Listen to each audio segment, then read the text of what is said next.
continuing on with Chapter 5, Section 3, Part 2, the Roman family.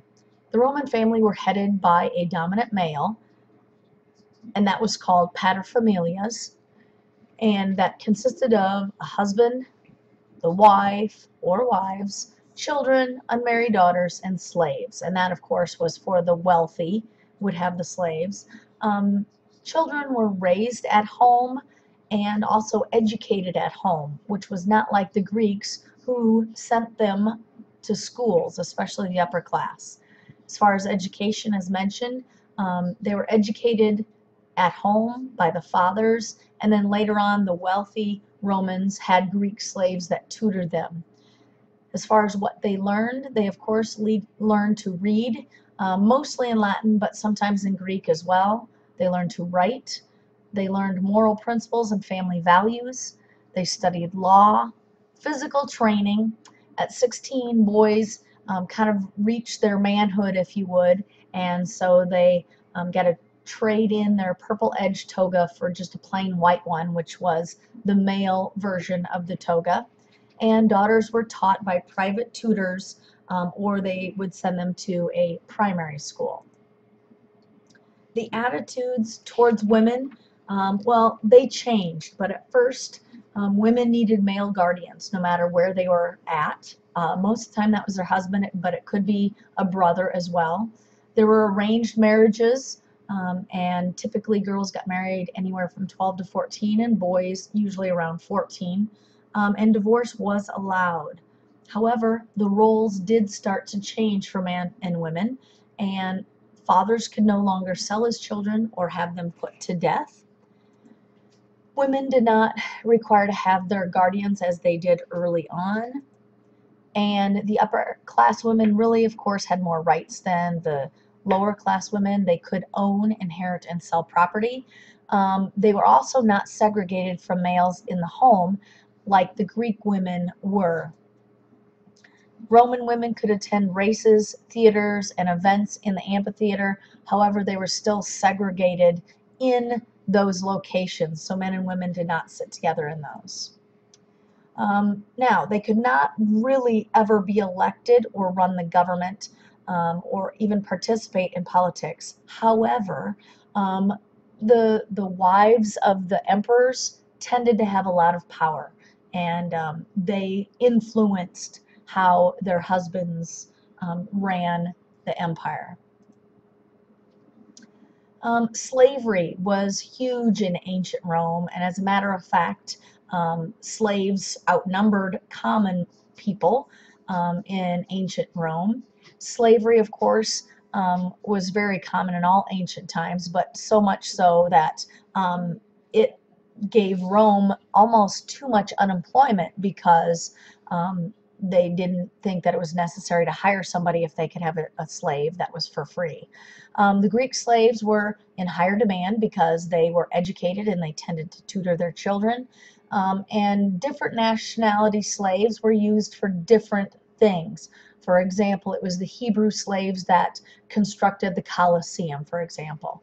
And so different nationalities were used either as household slaves, servants, or other building projects. And there's a quote that said, it was cheaper to work a slave to death and replace them than to treat them well. So that just gave you the idea of how many slaves there were in ancient Rome. Now, there were a few revolts, not a whole lot, surprisingly, considering they outnumbered the free Roman citizen. But in 773 BC, Spartacus, who was a gladiator, led a revolt that involved 70,000 slaves, and this occurred in southern Italy. Unfortunately, Spartacus and his followers did not prevail, and he, as well as 6,000 of his followers, were killed by crucifixion, which of course means nailing to a cross, and that occurred 2 years after their revolt began. And again, crucifixion was a common form of capital punishment in ancient Rome, and of course it was meant to display to others that, you know, this is what's going to happen if you choose to do the same thing. Most of the daily life that we know about Roman Empire was because of the city of Pompeii. And there's lots of information about Pompeii, and as a matter of fact, I have a book and several other things about Pompeii that could help you figure out what daily life was like in the Roman Empire. Rome had the largest population of the empire. In Rome alone, by Caesar Augustus's time, there was 1 million people living in the city of Rome. The living conditions were, as expected, not so good. It was overcrowded. It was very noisy because of the overcrowdedness. Carts for trading and transportation could not maneuver during the daytime, so they could only move at nighttime. It was very dangerous to live in Rome because there was a lot of crime due to the unemployment, and also there were lots of fires. A lot of these fires occurred in these massive apartment buildings because they were mostly constructed out of wood. Just to give you some perspective about how big Rome was in this time. Now, remember, we're talking about, 100 BC, let's just say, as a time frame that we're talking about, where there was 1 million people. Today there's about 3.4 million, which of course is bigger, but you got to compare it to then to now, and that is quite enormous. There was a huge difference between the rich and the poor. The rich lived in villas, and these villas or homes looked similar to what this picture is here. It was very elaborate, and it had mosaic, tiled floors, it had paintings, it had all sorts of different rooms. Some of those rooms they had a kitchen, which of course was exactly what we use it for because the word kitchen is a Latin word. They had bedrooms typically, but at least one. They had an atrium, which is the central courtyard you can see here.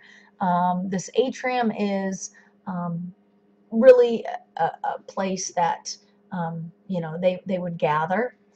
They had a reception room, that's the tablinum, and that of course was for all the guests that came to their homes, and the triclinium, which was a dining room, and they had lavish feasts where they ate all sorts of wild animals and fruits and vegetables, unlike the poor. And at the top, they typically had a compluvium, which was a hole in the roof, and its main purpose was, just like it sounds, to collect water. That's why you would have a hole in the roof.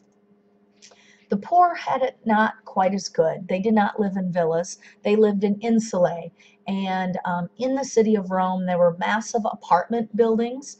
And so the Romans were really the first people to build or construct apartment buildings.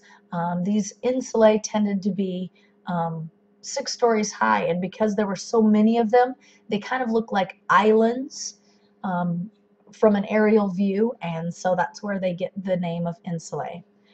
They were constructed out of concrete and wood, so the walls were concrete and the floors were made out of wooden beams, which made them a huge fire hazard, and they were often poorly built and they collapsed, and most landlords didn't care to maintain them because it tended to be cheaper to rebuild than to fix things.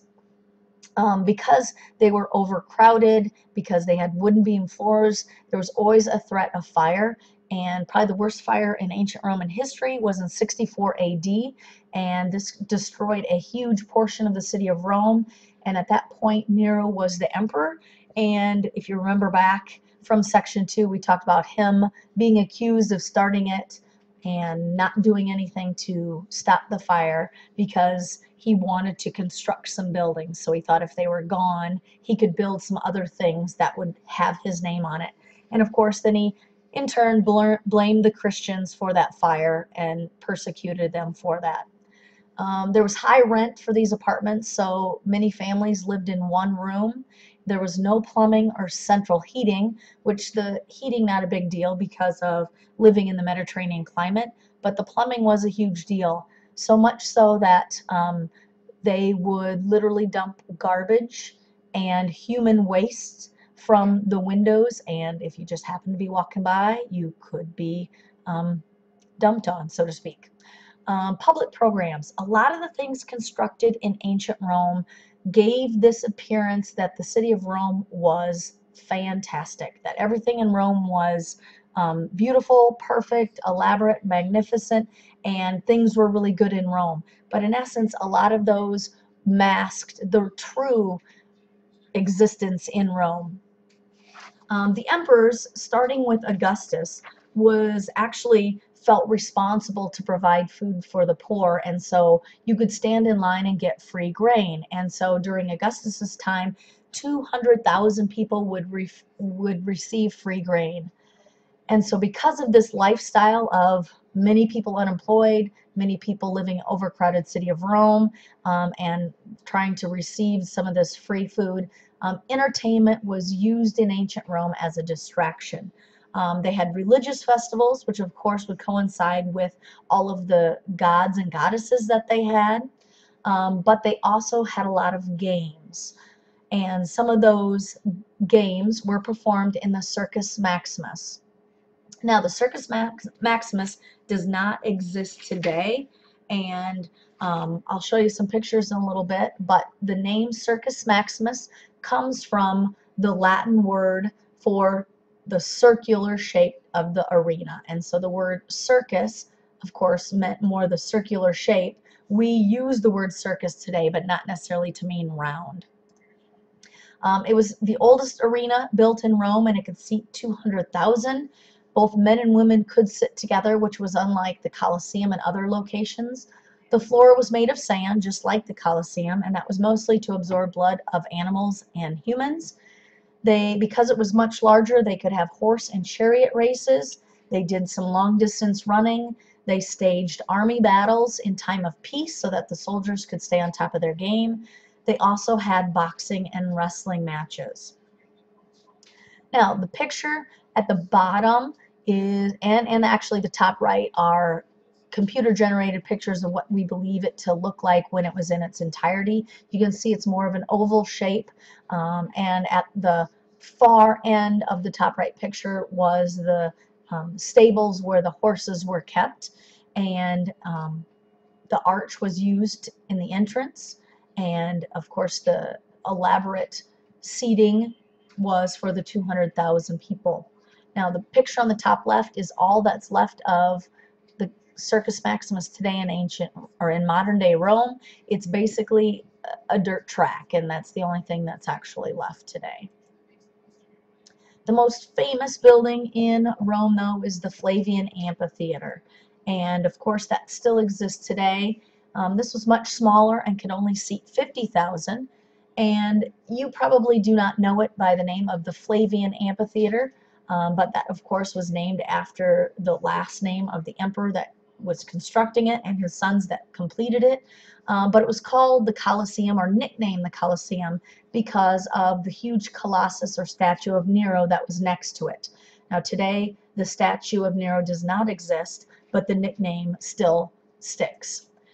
Vespasian was the emperor that started the construction, and unfortunately he did not live to see it completed in 80 AD, and it was finished during his son Titus's reign. The Hebrews were the ones that constructed it, so the Hebrew slaves were the ones that built it, and it was made out of marble that was covering red brick and concrete, as we mentioned before, and there are also iron rods that supported the building as well to make it more sturdy. It was 4 stories tall, and all of those stories used the arch concept in its construction. There was also a catwalk at the top, which typically would have a sharpshooter to kill any animals that tended to get out of control, or gladiators that tried to escape, or those kind of things. And there was also a net to protect the spectators, and also a shade over the top to protect the visitors from the beating down of the sun in ancient Rome. There were wood seats for the lower class and marble seats for the upper class, and there were 26 entrances, and it was said that you could get in and out of the Colosseum with the 50,000 people in 5 minutes. And of course, this is the most famous arena for the gladiatorial fights, and the gladiators who were fighters were usually slaves or criminals, and somebody had to die, and so either people or animals or both. And these are some pictures of what the Colosseum looked like in its entirety.